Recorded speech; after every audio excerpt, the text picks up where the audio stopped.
इस वीडियो में आप सीखेंगे इंक्रीजिंग एंड डिक्रीजिंग फंक्शन। ये एक फंक्शन है। अगर हम इस पॉइंट की बात करें तो ऐसा होगा और इस पॉइंट पे ऐसा है।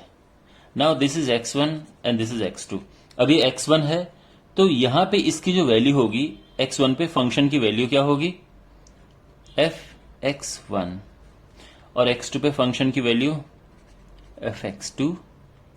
यहां पे आप देख सकते हैं x2 is greater than x1 है ना, और साथ में आप देख सकते हैं fx2 is greater than fx1। तो जब भी आपके पास ऐसी कंडीशन होती है when x2 is greater than x1 and it implies fx2 is greater than fx1, it means it's an increasing function. On the other hand, अगर हम कोई फंक्शन ले ये, अब एक पॉइंट लो ये और एक दूसरा पॉइंट है ये, ऑफ कोर्स ये x1 है ये x2 है। x1 की वैल्यू फंक्शन की ये है, दिस इज fx1। x2 पे फंक्शन की वैल्यू fx2 है। Now here you can see x2 is greater than x1 but x1 is greater than x2, you know, fx1 is greater than fx2। when you have this condition तो function होता है decreasing. आप समझ गए, x2 is greater than x1 and it implies fx2 is greater than fx1, तो increasing है। मैं आपको अभी एग्जाम्पल के साथ ये समझाऊंगा, बड़ी इजीली आप समझ जाएंगे। और यहां पे when जब x2 x1 से बड़ा है लेकिन fx1 बड़ा है fx2 से, तो ये डिक्रीजिंग फंक्शन है। दूसरा है डिफरेंशिएशन वाला मेथड। अब आप देख सकते हैं ये स्लोप क्या है, देखो ये स्लोप है पॉजिटिव। जब स्लोप ऐसा होता है तो पॉजिटिव होता है, जब स्लोप ऐसा होता है तो नेगेटिव होता है। तो स्लोप क्या होता है dy अपॉन dx, या फिर इसको हम f dash x, you know, इसका डिफरेंशिएशन fx का differentiation f dash x। If this is positive तो जो फंक्शन है वो होता है इंक्रीजिंग। फॉर एग्जाम्पल, अगर कोई फंक्शन है 3x प्लस 8 और आपको बताना है कि क्या इंक्रीजिंग है या डिक्रीजिंग है, तो आपको इसे डिफरेंशिएट करना होगा। ये आ गया 3, और अब देखो क्योंकि ये पॉजिटिव है, because this is positive, it means fx is increasing. देखो मैं इंक्रीजिंग के लिए ऐसा सिंबल बनाऊंगा, डिक्रीजिंग के लिए ऐसा, ठीक है, टाइम बचाने के लिए। तो fx इंक्रीजिंग। और अब आप यहां पे स्लोप देख सकते हैं, नेगेटिव स्लोप है। तो when ever you have differentiation means या तो f डैश x लिखो या फिर dy upon dx। So when it is negative तो इसका मतलब जो फंक्शन है वो डिक्रीजिंग फंक्शन है। So when you have fx is equal to minus 2x plus 5, तो क्या ये डिक्रीजिंग या इंक्रीजिंग फंक्शन है, तो आप इसको डिफरेंशिएट करो तो ये हो जाएगा -2 और ये है निगेटिव, तो ये एक डिक्रीजिंग फंक्शन है। ठीक है, इस वाले पार्ट में भी अभी आऊंगा मैं 2 मिनट में। तो अब यहां पे ये तो बड़ा सिंपल है देखने में, क्योंकि डिफरेंशिएट करके सीधा आ गया है। लेकिन अगर आपके पास कोई फंक्शन ऐसा होता कि fx मीन्स कोई फंक्शन है x² माइनस 5x प्लस 6, और भाई पूछा जाए कि ये फंक्शन इंक्रीजिंग है या डिक्रीजिंग है या क्या है, तो यहां पे आप खुद सोचो कि जब आप इसे डिफरेंशिएट करोगे तो आपको मिलेगा 2x माइनस 5। समझ रहे हो ना डिफरेंशिएट करके ये। अब आपको मैंने क्या बताया था कि अगर डिफरेंशिएशन पॉजिटिव हो तो इंक्रीजिंग फंक्शन है, नेगेटिव हो तो डिक्रीजिंग फंक्शन है। लेकिन यहां पे सारा डिपेंड करेगा x की वैल्यू पे। आप जानते हैं x की वैल्यू क्या है, उससे डिपेंड करेगा कि ये फंक्शन इंक्रीजिंग कहां पे है और डिक्रीजिंग कहां पे है। तो जो ये चीजें हैं ये हम इनको करने के कुछ अलग तरीके होते हैं, ठीक है, उस पर अभी आते हैं। अब यहां पे पहले तो मैं आपको ये बता दूं कि ये क्या कॉन्सेप्ट है। देखो अगेन आई रिपीट, मैंने आपको ये बताया था कि ये फंक्शन इंक्रीजिंग फंक्शन है, लेकिन मैं अब इस तरह से, अब ये मैंने कैसे बताया इंक्रीजिंग है, मैंने डिफरेंशिएशन मेथड से बताया, लेकिन मैं आपको इस मेथड से बताता हूं कि इंक्रीजिंग फंक्शन क्यों है। देखो क्वेश्चन आपके पास है कि F X is equal to 3x plus 8, क्या ये इंक्रीजिंग फंक्शन है या डिक्रीजिंग फंक्शन है? तो देखो यहां पे x2 is greater than x1, ठीक है। दोनों साइड 3 का मल्टीप्लाई करो, तो क्या हो जाएगा 3 का मल्टीप्लाई करके 3x2 is greater than 3x1। अब दोनों तरफ 8 प्लस करो, तो यानी 3x2 plus 8 is greater than 3x1 plus 8। और ये क्या चीज है, ये आप देख सकते हैं, ये यहां पे अगर x2 लगाओगे तो यहां पे x2 मिलेगा, तो यानी fx2 is greater than fx1। तो आप जान सकते हैं बिकॉज ये है आया, इसीलिए हमारे पास ये है, I mean x2 is greater than x1 and it implies fx2 is greater than fx1, so therefore it is an increasing function. But वहीं पे अगर मेरे पास कोई फंक्शन है -2x प्लस 5, तो देखो यहां पे x2 जो है x2, अगर मैं x2 is greater than x1 लूं, अब इसमें क्या करना, 2 का मल्टीप्लाई करो बिकॉज हमें ये शेप लेके आनी है, सो 2x2 is greater than 2x1। अब दोनों साइड हम यहां पे माइनस का मल्टीप्लाई करेंगे, तो -2x2, तो ये चेंज हो जाएगा, ये ऐसा हो जाएगा, ठीक है ना। और अब दोनों साइड ये +5 करो, now you can clearly see कि ये जो है ये fx2 है और ये है fx1। तो आप देख सकते हैं x2 is greater than x1 but fx2 is less than fx1, तो इसका मतलब ये एक डिक्रीजिंग फंक्शन है। अब आपको ये समझ आ गया। और फाइनली एक और लास्ट चीज मैं आपको बताता हूं, बल्कि 2 चीजें हैं बताने के लिए। जैसे कि मैं आपको ये बता रहा था कि अगर आपके पास फंक्शन है x² माइनस 5x प्लस 6 और हमें बताना है कि क्या ये फंक्शन इंक्रीजिंग है या डिक्रीजिंग है, तो देखो अब मैं आपको एक ग्राफ बना के दिखाता हूं। सपोज दैट हमारे पास एक ग्राफ है ये, तो इस ग्राफ में एक ही जगह इंक्रीजिंग फंक्शन भी है और डिक्रीजिंग फंक्शन भी है।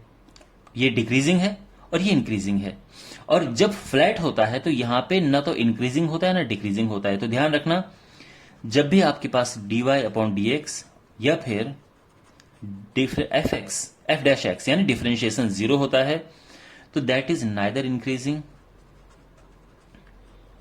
Nor decreasing. समझ गए आप? अच्छा, अब मैं यहां पे आपको, और ये ऐसा है और ये ऐसा है, और यहां पे देखो, ध्यान से देखो, आप सब कुछ समझ जाओगे। ये 3 हैं, A, B एंड C, ये 3 इंटरवल हैं, ठीक है, 3 इंटरवल हैं। समझ आ गया आपको?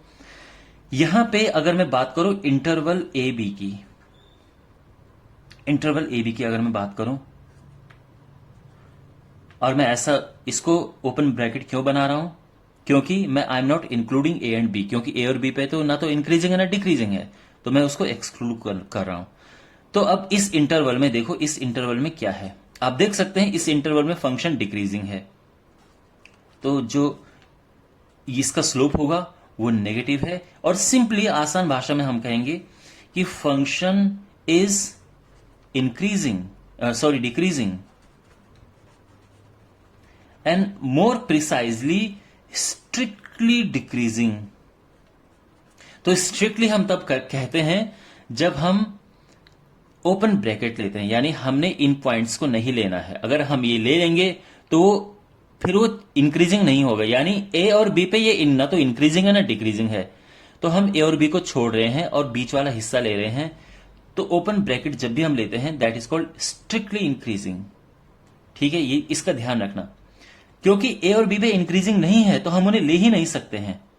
लेकिन अगर मैं आपको इस बीच की बात बताऊं कि इन दोनों पॉइंट्स पे क्या होगा, मान लो कि ये पॉइंट है E एंड F, तो अगर मैं E और F की बात करूं तो आप बोलोगे सर ये तो E और F पे भी डिक्रीजिंग है, तो इस बार मैं ब्रैकेट ये बना सकता हूं, क्लोज्ड ब्रैकेट बना सकता हूं। क्यों? Because this time I can include E and F both. ठीक है, क्योंकि ए और एफ पे भी डिक्रीजिंग है, इसमें नहीं था, इसमें ए और बी पे डिक्रीजिंग नहीं था, बिकॉज ए और बी पे स्लोप बिल्कुल ऐसा है, और यहां पे ना तो इंक्रीजिंग होता है ना डिक्रीजिंग, तो इसलिए मैंने वो नहीं लिए थे और ये स्ट्रिक्टली था। लेकिन जब आप ऐसा ब्रैकेट बनाते हैं तो उसको हम सिंपली इंक्रीजिंग कहते हैं, उसमें स्ट्रिक्टली लगाने की जरूरत नहीं पड़ती है।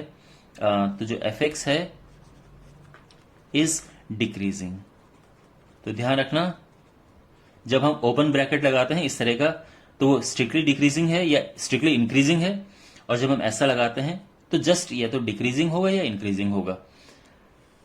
तो अब मैं आपको बता चुका हूं कि ए और बी के बीच में ये डिक्रीज हो रहा है, बहुत सिंपल है ये समझना। अब बी और सी की बात देखो, बी एंड सी के बीच में क्या हो रहा है, यहां पे इंक्रीज हो रहा है, तो यहां पे जो फंक्शन है, function is strictly increasing. Again मैंने स्ट्रिक्टली शब्द क्यों यूज किया, बिकॉज यहां पे ए और यहां पे बी एंड सी को हमें इंक्लूड नहीं करना है, क्योंकि बी और सी पे ये इंक्रीजिंग या डिक्रीजिंग नहीं है, तो इसलिए हम बी और सी को इंक्लूड नहीं कर सकते हैं। लेकिन अगर मैं बीच के दो पॉइंट्स ले लूं, ये और ये ले लूं मैं, एक एम और एन, तो अब क्या है, ये एम और एन पे अब मैं ऐसा ले सकता हूं एन, अब मैं ये कह सकता हूं कि इस इंटरवल पे एफ एक्स इज इंक्रीजिंग। इसमें मुझे स्ट्रिक्टली बोलने की जरूरत नहीं है, बिकॉज ये एम पे भी इंक्रीजिंग है, एन पे और एन पे भी इंक्रीजिंग है। देख सकते हैं ना, यहां पे भी इंक्रीजिंग है, यहां पे भी, क्योंकि यहां से और यहां के बीच में हर पॉइंट पे इंक्रीजिंग है। So I can take this bracket, और अब ये होगा इंक्रीजिंग। अब मुझे स्ट्रिक्टली बोलने की जरूरत नहीं है। स्ट्रिक्टली हम किस केस में कहते हैं, जब हमें ओपन ब्रैकेट लगाना पड़ता है, बिकॉज अगर हमने इसको क्लोज कर दिया, यानी अगर हमने इस बी एंड सी को इंक्लूड कर दिया, तो फिर वो इंक्रीजिंग डिक्रीजिंग नहीं रहेगा, क्योंकि बी और सी पे ये तो ना तो इंक्रीजिंग है ना डिक्रीजिंग है। ये आपको बात समझ आ गई है पूरी अच्छे से। तो क्योंकि बच्चों को बड़ी कंफ्यूजन होती है कि सर ये स्ट्रिक्टली इंक्रीजिंग, स्ट्रिक्टली डिक्रीजिंग, ये सब क्या चीजें हैं। तो अब आप ये समझ गए हो कि ए से बी में ये स्ट्रिक्टली डिक्रीजिंग है, B to C strictly increasing है। लेकिन अगर मैं पूरे इंटरवल ए टू सी की बात करूं कि ए और ए से सी में क्या होगा, तो अब आप देख सकते हैं कि ए से सी में कभी तो डिक्रीज हो रहा है और कभी इंक्रीज हो रहा है। तो इस अवस्था में आप क्या कहेंगे, you will say that F X is neither increasing nor decreasing. Actual में आपका कहने का मतलब ये है कि ये तो कभी ये डिक्रीज हो रहा है, कभी ये इंक्रीज हो रहा है, तो आप ये कहेंगे, ध्यान रखना। तो कभी भी आपके पास दो इंटरवल ऐसे हों कि भाई ए से बी में डिक्रीजिंग है, बी टू सी में इंक्रीजिंग है, तो ए टू सी में बताओ, तो आप बोलोगे neither increasing nor decreasing. Okay, ये बात समझ आ गई। अब फाइनली मैं इस बात पे आता हूं कि अगर आपके पास इस तरह के क्वेश्चन आते हैं और आपको बताना हो कि इंक्रीजिंग और डिक्रीजिंग कहां पे है, तो कैसे करोगे। तो देखो, यहां पे हमने इसे डिफरेंशिएट करना है। देखो आप तरीका देखो, ठीक है ना। तो डिफरेंशिएट करके आया 2x माइनस 5। अगर अच्छा, अब मैं इसको 0 करता हूं पुट, तो इससे मुझे x मिलेगा 5/2। इतना आप समझ गए होंगे, x इज 5/2। कहने का मतलब यह है कि जो ये स्लोप है, ये 5/2 पे क्या हो रहा है, 0 हो रहा है। तो 5/2 पे या तो ना तो ये इंक्रीजिंग है ना डिक्रीजिंग है। तो अब देखो, ये हम इसके बाद लाइन बनाते हैं, यहां पे है ये 5/2। अब मुझे बताओ कि अगर हम इससे आगे बढ़ेंगे तो ये जो स्लोप है ये पॉजिटिव होगा या नेगेटिव होगा। तो अगर आप 5/2 से ज्यादा वैल्यू रखोगे तो ये पॉजिटिव हो जाएगा स्लोप, और 5/2 से कम वैल्यू रखोगे तो स्लोप नेगेटिव हो जाएगा। समझ रहे हैं ना भाई, 5/2 से कुछ भी कम वैल्यू रखो, 1/2 रख दो, तो ये नेगेटिव स्लोप आ जाएगा। इसका मतलब ये है कि ये जो फंक्शन है 5/2 से ऊपर जाएंगे तो इंक्रीजिंग हो जाएगा, यानी 5/2 से ऊपर, ऊपर मतलब इंफिनिटी तक ये जो फंक्शन है, दिस इज स्ट्रिक्टली इंक्रीजिंग। और अगर मैं 5/2 से नीचे जाऊं, यानी माइनस इंफिनिटी से लेके 5/2, तो ये जो फंक्शन होगा ये स्ट्रिक्टली डिक्रीजिंग फंक्शन होगा। अब आप ये सोच रहे होंगे सर कि आपने स्ट्रिक्टली क्यों यूज किया, बिकॉज मैं 5/2 को इंक्लूड नहीं कर सकता हूं, मैं यहां पे ऐसा ब्रैकेट नहीं लगा सकता हूं, क्योंकि 5/2 पे तो 0 हो रहा है स्लोप। सारा खेल स्लोप का है, ध्यान रखो। स्लोप 0 है, ना इंक्रीजिंग ना decreasing, slope positive increasing, slope negative decreasing. तो 5/2 जब आप स्लोप में रखेंगे तो ये 0 आएगा। तो 5/2 पे ना तो इंक्रीजिंग है ना डिक्रीजिंग है, तो मैं ऐसा ब्रैकेट तो लगा ही नहीं सकता ना।